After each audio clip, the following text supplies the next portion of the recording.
ఆయుష్ని ఎవరన్నా ఇవ్వగలరా? ఎవ్వరు ఇవ్వలేరు.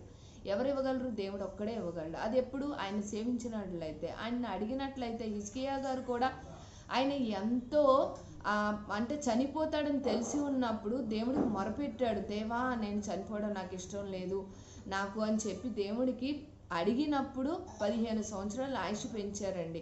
మనుషులు ఎక్కడో చోట ఎవరికోళ్ళకి సాయం మనం అందియగలం, కానీ ఆయుష్ని ఎవరం ఇవ్వలేదు. దేవుడు ఒక్కడే ఇవ్వగలడు. అందుకే ఈ వాగ్దాన ప్రకారం ప్రతి ఒక్కరిని కూడా ఆయన క్షేమాన్ని కాక ఆయుష్ను కూడా ఇస్తానని సెలవిస్తున్నాడు.